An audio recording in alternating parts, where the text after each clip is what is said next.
Assalamualaikum warahmatullahi wabarakatuh. Puji syukur kita kepada Allah Subhanahu wa taala. Salawat dan salam pada baginda Nabi besar Muhammad sallallahu alaihi wasallam. Yang terhormat dosen pengampu kami pada hari ini, Bapak Iqbal Qamar STMT, dan seluruh para penonton video kami yang berbahagia. Jadi perkenalkan, nama saya Rihul Miski dengan NIM 220110256. Saya dari kelompok 7 bertindak hari ini sebagai moderator. Kami hari ini akan menyampaikan materi tentang korosi. Daftar isi adapun materi-materi yang akan kami sampaikan ke depannya. Yang pertama ada pengertian korosi, kedua ada jenis-jenis korosi, ketiga ada pengendalian korosi, keempat ada teknologi cat, kelima ada perlindungan korosi secara arus listrik katodik. Untuk materi pertama, pengertian korosi akan disampaikan oleh Saudari Mila Tursina. Kepada Saudari Mila Tursina kami persilahkan. Terima kasih kepada moderator yang telah memberikan kesempatan kepada saya. Perkenalkan, saya Mila Tursina Siregar dengan NIM 220110258. Di sini saya akan menjelaskan tentang pengertian korosi. Jadi, korosi adalah kerusakan atau degradasi logam akibat reaksi dengan lingkungan yang korosif. Nah, korosif dapat juga diartikan sebagai serangan yang merusak logam karena logam bereaksi secara kimia atau elektrokimia dengan lingkungan. Kemudian proses terjadinya korosi. Yang pertama itu hilangnya besi. Besi ketika mengalami kontak dengan air, maka besi akan kehilangan elektron penyusunnya. Contohnya Fe menjadi Fe2+ ditambah 2 elektron. Elektron yang terlepas dari atom Fe kemudian akan mereduksi oksigen dengan reaksi berikut, yaitu O2 ditambah 2H2O ditambah 4 elektron menjadi 4OH- atau O2 ditambah 4H+ ditambah 4 elektron minus menjadi 2H2O. Kemudian yang kedua itu ada pembentukan karat. Setelah kehilangan elektron akan terbentuklah karat besi dengan rumus kimia Fe2O2NH2O. Ion-ion besi yang terbentuk terdispersi dalam air dan bereaksi dengan O2 membentuk Fe3+ dengan reaksi yang terjadi. Nah, 2Fe2+ ditambah O2 ditambah 2+ NH2O akan bereaksi menjadi Fe2O3NH2O plus 4H+. Maka reaksi proses korosi pada besi yang telah mengalami kehilangan besi dan membentuk karat dapat ditulis sebagai berikut, yaitu 2Fe ditambah O2 ditambah NH2O menjadi Fe2O3NH2O. Kemudian materi selanjutnya akan dijelaskan oleh teman kami, Ahmad Faris.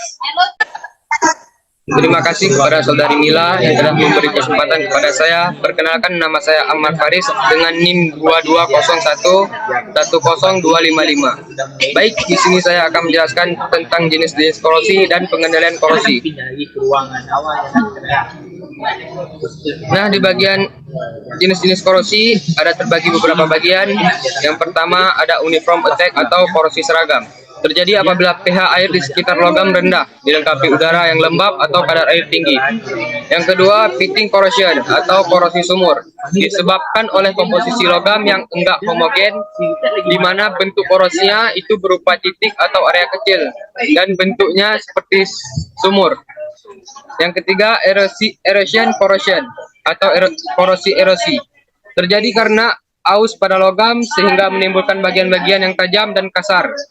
Cara untuk mencegah jenis korosi ini adalah dengan menghindari aliran fluida yang terlalu deras. Yang keempat, ada galvanic corrosion atau korosi galvanis, terjadi karena adanya dua logam yang berbeda dalam satu elektrolit, sehingga logam yang lebih anodik akan mengalami korosi. Yang kelima, stress corrosion atau korosi tegang. Jenis korosi yang satu ini terjadi karena butiran logam yang berubah bentuk. Butiran logam tersebut kemudian bereaksi dengan lingkungan, korosi bisa cepat terjadi.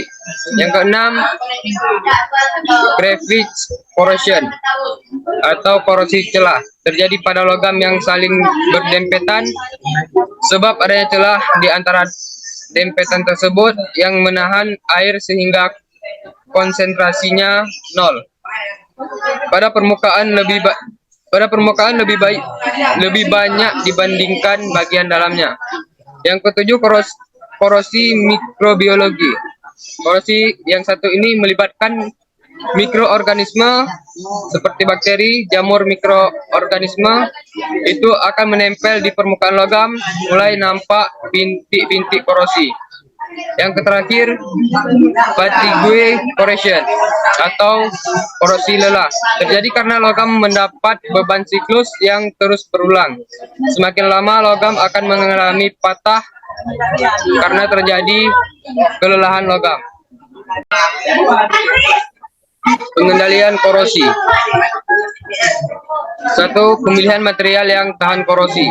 2. Menurunkan kandungan klorida, keasaman atau temperaturnya, menghambat aliran proses pembentukan deposit, menurunkan pH. 3. Membersihkan permukaan logam apabila memungkinkan. Akan menurunkan terjadinya korosi sumuran dan korosi celah. 4. Menghindarkan terjadinya hubungan galvanik logam. 5. Galvanik anode, yaitu dengan cara mengalirkan arus listrik ke seluruh permukaan logam. 6. Mengubah sifat media dengan membubuhkan bahan kimia yang disebut dengan inhibitor. 7. Melapisinya besi dengan coating. Untuk materi selanjutnya akan dilanjutkan oleh Saudara Riyadul Gunaya. Kepada Saudara Riyadul Gunaya kami persilahkan. Kepada Ahmad Faris, baik, saya Riyadul Gunaya dengan NIM 220411257. Di sini saya akan menjelaskan tentang teknologi CAT. Salah satu cara untuk mengantisipasi terjadinya korosi adalah dengan melapisi permukaan dengan coating atau lapis lindung. Tidak semua jenis cat bisa digunakan sebagai lapis lindung. Berikut adalah sifat-sifat yang harus dimiliki lapis lindung untuk mengantisipasi terjadinya korosi. Yang pertama, cat harus memiliki daya lekat atau adhesi yang baik terhadap benda kerja, agar tidak mudah terkelupas setelah lapisan mengering. Yang kedua, setelah mengering, cat harus menutupi permukaan secara merata dan sempurna. Yang ketiga, cat harus mudah dilapiskan pada permukaan benda kerja, sehingga mudah pengecatannya. Metode pelapisan harus sesuai dengan rekomendasi produsen, misal kuas, semprot, roller, atau lainnya. Yang keempat, kualitas cat harus selalu tetap atau sama untuk setiap produk yang dikeluarkan, baik warna, viskositas, maupun ketahanan. Yang kelima, beberapa cat harus memiliki sifat-sifat yang khusus seperti tahan cuaca, anti korosi, tahan air, tahan suhu tinggi, dan sebagainya. Baik, berikut contoh-contoh yang sifat-sifat yang harus dimiliki cat lindung untuk mengantisipasi terjadinya korosi. Baik, sekian dari saya. Baik, materi selanjutnya akan dijelaskan oleh Rihul Miski.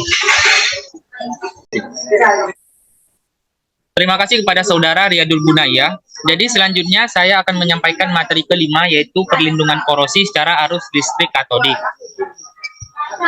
Perlu kita ketahui terlebih dahulu, proteksi katodik atau cathodic protection ini merupakan suatu metode atau cara yang digunakan untuk mengendalikan korosi pada benda yang umumnya benda tersebut terbuat daripada logam, dengan cara merubah benda logam tersebut menjadi katode dari sistem sel elektrokimia.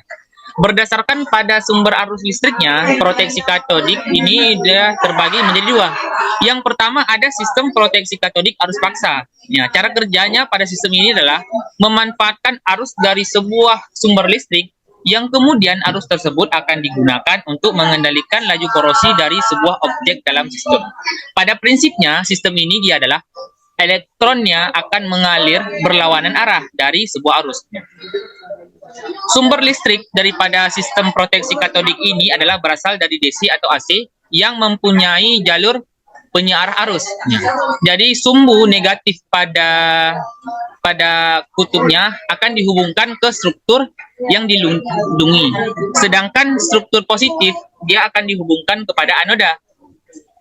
Arus mengalir dari anoda melalui elektrolit ke permukaan struktur. Kemudian mengalir sepanjang struktur dan kembali ke receiver melalui konduktor elektris.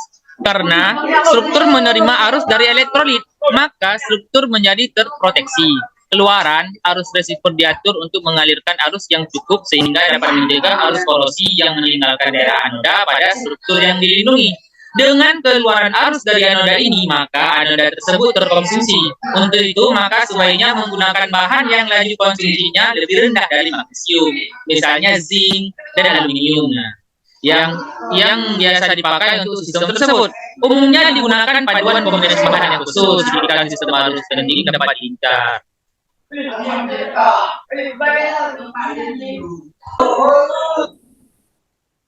Jadi selanjutnya yang kedua adalah sistem anoda korban.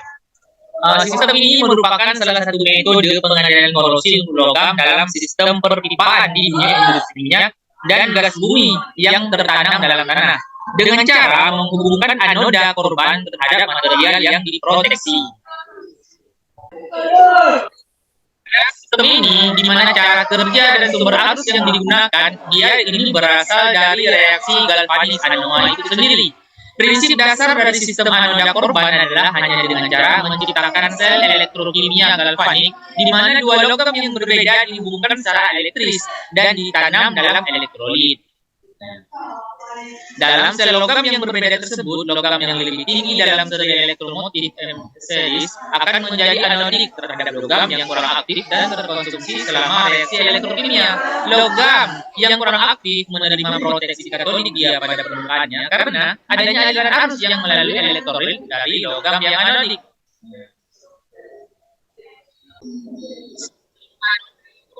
Sistem anoda korban secara umum digunakan untuk melindungi struktur di mana kebutuhan arus proteksinya kecil dan resistivitas tanah rendah. Ya, di samping itu, sistem ini juga biasanya digunakan untuk keperluan dan kondisi yang lebih spesifik. Ya. Mungkin cuma ini materi dari presentasi kami pada hari ini. Lebih dan kurang kami mohon maaf. Kami mungkin akhiri, wabillahi taufiq wal hidayah. Assalamualaikum warahmatullahi wabarakatuh.